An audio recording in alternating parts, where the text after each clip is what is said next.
So ito na, i-reveal ko na. Bilang small YouTuber, Ilonggo Dad channel na ito, kung susumahin, ako ay kumita ng around... Yeah! Woo! Rich! Woo!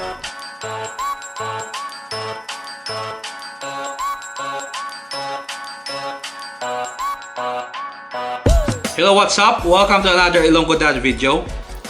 Before anything else, I want to say that in this video, I will speak in Filipino or Tagalog because the topic is universal. This is for all the people who are into YouTube or at least curious about YouTube. Okay, so here we go. Okay, sa mga first timers sa channel ko, ako nga pala si Ilonggo Dad. I am a small YouTuber, Ilonggo YouTuber. Mainly, nagsasalita ako in Hiligaynon or in Ilonggo because I catered to Hiligaynon speaking people. But in this video, ang topic ko ay para sa lahat ng mga Pinoy YouTubers. Di lang sa mga Ilonggo, but also for everyone na nag-YouTube sa Pilipinas. This is my first time na magsalita ng Tagalog sa mga video ko, so pagpapasensyahan niyo na. Okay. So ano ba talaga ang topic? Sa video na ito, malalaman nyo kung pwede nga ba talagang kumita sa YouTube at paano gawin ito. Okay, tapos di lang yan. Ipapakita ko sa inyo ang actual statistics or data ng kinikita ko bilang small YouTuber. Sit tight, aabot tayo dyan. Nowadays, parang lahat na lang tao gustong maging YouTuber o vlogger. But this is for good reason. Kasi sa YouTube, di ka lang pwedeng sumikat, pwede ka pang kumita ng pera. Okay, ang YouTube ay isang global phenomenon na talagang sumikat noong 2000-2008. Pero sa totoo lang, yung YouTube nag-start talagang mag-launch noong 2005 pa. Okay, ito pa yung itsura niya noon. Okay, simpleng-simple lang. At a few months later, ito na yung itsura niya. Simple pa rin, pero at least nag-improve. Si Google naman at that time ay nakakaamoy na ito yung magiging future sa internet. So, ang ginawa niya, binili niya ang YouTube sa halagang I think 1.6 million. Billion pala. That time, parang iniisip ng iba, masyadong risky yung ginawa ng Google. Pero ngayon, masasabi natin na very good idea na or very good deal na sa Google. Kasi ngayon, yung YouTube ay nag-earn na ng revenues of around 13 to 14 to 15 billion per year. At kinukuha nila ito sa advertisers. Sa taong 2007 ay nilaunch na ng YouTube ang partnership program. Dahil dito, maraming video creators na nagkaroon ng opportunity na kumita sa mga videos na ginagawa nila. Karamihan ng mga nag-join dito ay mga ordinaryong tao lang na mahilig gumawa ng video. They have the opportunity na mag-earn ng ad revenues. Yung iba ay talagang numuhunan at gumawa ng YouTube-based companies. So, mga example nito ay mga BuzzFeed, mga Vox, yan. Yun yung mga companies na gumagawa ng YouTube videos mainly at doon sila kumikita. Ginagamit nila yung partnership program or yung system ng YouTube para kumita ng pera. Pero ibang kwento na yan. So we will focus on people, ordinary people na gustong mag-YouTube para kumita ng income. Kung iisipin, marami na rin ang mga ordinaryong tao na yumaman dahil sa YouTube. Kaya ni PewDiePie, ni Ray William Johnson, vloggers tulad ni Will Dasovich, Kong TV. Sila ay mga ordinaryong tao lang na nagva-vlog, gumagawa ng video at yumaman dahil sa ad revenues ng YouTube. So at dahil sa mga success stories na yan, maraming naiengganyo na mag-YouTube or mag-vlog na rin. So paano nga ba kumita sa YouTube? Unang-una, may mga requirements yan. Ito yung basics. Una sa lahat, dapat may channel ka. So, makakagawa ka lang ng channel kung meron kang Google account. So, firstly, Google account muna, tapos gumawa ka ng channel sa YouTube. So, may channel ka na sa YouTube, gumawa ka ng maraming videos. Tapos, sikapin mo na dumami ang mga viewers at subscribers mo. Dahil dito nakasalalay ang kikitain mo balang araw. So, yun yung basics. Doon nag-uumpisa yan. Pero di ibig sabihin na may channel ka na, pwede ka nang kumita. Di pa rin sapat yan. Kasi, kailangan mo pa rin pumasa sa standards ng YouTube para makakapasok ka sa partnership program nila. Ito yung standards or qualifications for a YouTube partnership program. Ito yung mahirap na parte. First, kailangan mo at least ng 1,000 subscribers. Kung marami kang kaibigan, kadali lang yung 1,000 subscribers. Next is the harder part. Ito yung requirement na talagang nahihirapan yung mga baguhan or mga mga small YouTubers like me. Ito yung kailangan abutin ang total 4,000 hours na watch time. So, ibig sabihin, kailangan mo ng mga viewers na tumatagal sa mga videos mo or sa channel mo. Kailangan mo rin na marami sila at kailangan mo rin ng maraming videos para marami silang mapanood. In totality, kailangan 4,000 hours watch time within a year ang kailangan mo. So, bakit nila ginagawa to? Si YouTube kasi, they want to maintain the quality of their website or their service. So, hinihigpitan nila ang mga requirements para to encourage new YouTubers na gumawa ng mga magagandang videos, ng magandang quality, at mag-upload sila ng consistently. So, ayun, alam nyo na kung paano maging partner sa YouTube. At once naabot mo na yung mga requirements, ma-approve ka na ni YouTube sa kanilang partnership program. At once approve ka na, may ads na lalabas sa mga videos mo. Okay, meron ka nito. Ito yung tinatawag na skippable ad. Yan. Okay, sa skippable ad, kumikita ka dyan kung nanonood ng video mo, ayaw niyang i-click yung skip. Okay? Ibig sabihin, pinanood niyang ad. Or at least, napanood niya ng matagal. So, meron ding ad na ganito. Okay. Ito yung mga display ads na makikita sa browser ng computer mo. Usually, nasa top right yan. Kung ang audience ay nanonood ng videos sa cellphone niya, makikita yan sa ilalim ng video. Okay, meron ding ad na ganito. Ito yung mga pumapop up sa watch screen mo. Okay, parang display ad din yan pero sa screen mo. Yung mga ads may katumbas na kabayaran yan. So maraming ads na lumalabas sa video mo, mas malaki ang kikitain mo. Pero mas malaking kikitain mo kung yung ads na yan kiniklik ng mga viewers mo.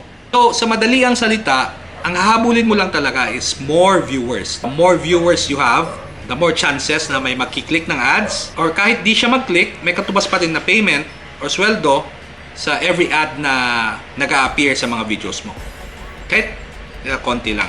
Okay, munti ko makalimutan. Aside from having a YouTube channel and being approved to the partnership program, kailangan mo nga pala magkaroon din ng Google AdSense account para pwede ka nang tumanggap ng kabayaran or sweldo mula sa YouTube. Paano gumawa ng Google AdSense account? So, pumunta ka lang sa Google AdSense, okay? At may instructions dyan. So, sundin mo na lang. So, once may Google AdSense ka na at may YouTube channel ka, all you have to do is connect or associate your YouTube account to your AdSense account. Okay, dito na tayo sa pinaka hinihintay nyo. Magkano kinikita ng isang small YouTuber? Okay, like me. Gaya ng sabi ko kanina, ako ay small YouTuber lang. Okay, as of now, I think I only have mga around 4,100 subscribers. So, very small. Papakita ko sa inyo ang revenue data ko. Ito. So, as you can see, ginawa ko yung YouTube channel ko noong February 2017 pa. Noon, ang requirement ng YouTube para pumasa ka sa requirement program nila ay 10,000 views lang. Wala na silang pakialam kung konti lang yung subscribers mo or konti lang yung watch time mo. Basta importante, nakaka 10,000 views ka na. So, nag-qualify ako at nagkaroon ako ng ads noong August 2017. Ito yung tuloy-tuloy pero eventually nag-stop din noong February 20, 2018. Nag-stop ito kasi nag-take effect na yung bagong requirements ng YouTube, which is the 1,000 subscribers and 4,000 total watch time. So, di ko pa naabot yung requirements na yan. So, pinaghirapan ko pa talaga na abutin yan for around 3 months. By 3 months, naabot ko na yung 1,000 subscribers at 4,000 hours watch time. Tapos ipina-review ko ulit sa YouTube yung channel ko. At nung na-approve ako, lumalabas na rin ulit yung mga ads sa videos ko at kumikita na ako ulit sa YouTube. During the early days of my channel, maliit lang yung kinikita ko araw-araw. So that's around 28 cents kada araw. So in dollars yan na. So yan, 28 cents at kung i-convert natin ito sa peso, that would be around 15 pesos per day lang. So maliit lang. So ngayon, since na-re-approve na ako, yung kinikita ko sa ads araw-araw, mahigit-higit lang $1. Kung sumahin, mga around 70 pesos per day yung kinikita ko sa ads sa aking channel. So not bad na rin kasi in the future pwede pang lumaki yan. Okay, so based sa aking personal stats at computation, channel ko ay kumikita ng around 60 cents per 1,000 views. So kung isipin, maliit lang ang rate na yan. Yung iba nga kumikita ng higit $5 per 1,000 views. So depende yan sa topics ng video mo at kung taga saan yung mga nanonood ng video mo. So ito na, i-reveal ko na. Bilang small YouTuber, Ilonggo Dad channel na ito, counting the days na kumikita lang yung channel ko ha, kung susumahin, ako ay kumita ng around $174 in around 10 months. So kung ating i-convert yan sa peso, it's only around 9,500 pesos sa loob ng 10 buwan.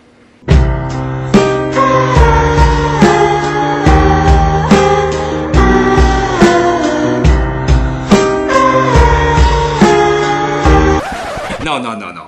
Pero okay na rin yun. So in short, di pa ako pwedeng mag-quit sa trabaho ko. However, di na rin masama yan. Kasi knowing na kumikita ka kahit kaunti lang sa mga bagay na gusto mong gawin tulad ng paggawa ng mga videos, masarap na din sa pakiramdam.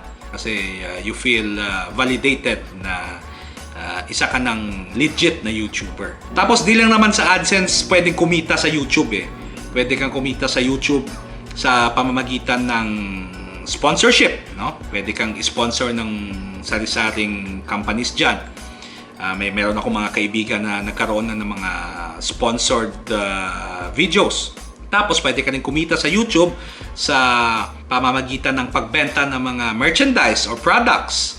Tapos in my case, nakakatulong ito sa pag-advertise ng business ko. So, in a way, maraming other streams of income sa YouTube at di lang sa AdSense. So, all in all, YouTube is still good for you. So, paano mo makukuha ang bayad ng YouTube sa'yo? Okay, makukuha mo lang bayad ng YouTube sa'yo kung umabot ka na ng at least $100 of ad revenues. Pag ikaw ay umabot na ng $100, yung AdSense mag-i-email sa'yo at mag-i-inform sa'yo na pwede mo nang kunin ang pera mo. Okay? So, all you have to do is go to your AdSense account at makikita mo dyan na yung pera mo na ipadala na. In my case, I use Western Union. So, here's my vlog kung paano kinuha ang bayad ng YouTube sa akin. Okay, so, pupunta ako ngayon sa Western Union kasi Western Union lang yung, yung... Can you, What? is that the sample or is that it? Hindi, this is it. Oh my Okay. God. Can you change Okay na yan. So, pupunta ako ngayon sa Western Union so to get the payout from Google. Google. Basta Tagalog, Google eh. Punta kami ngayon sa Western Union to get the payout from Google. According sa AdSense, I have around $133.49 na kukunin sa Western Union. So far, Western Union pa lang yung yung paraan na pwede mong kunin yung pera or sweldo mo sa YouTube. Meron din silang bank transfer pero sa palagay ko hindi yun practical. So, kaya ngayon, we're off to Western Union to get my pay. Okay na rin. In pesos, na yan? Mga more or less, mga 7,000 pesos. Medyo advantage sa mga YouTubers kasi yung bayad is usually in USD. So maganda kasi yung exchange rate ay advantageous sa atin. Alright, so doon incoherent man. Okay? Doon di maintindihan, bahala. Why do you need to speak Tagalog? Syempre kasi medyo universal yung topic. Maraming Filipino YouTubers at di lang Ilonggo. So, ayun. So it... Okay, next scene is Western Union.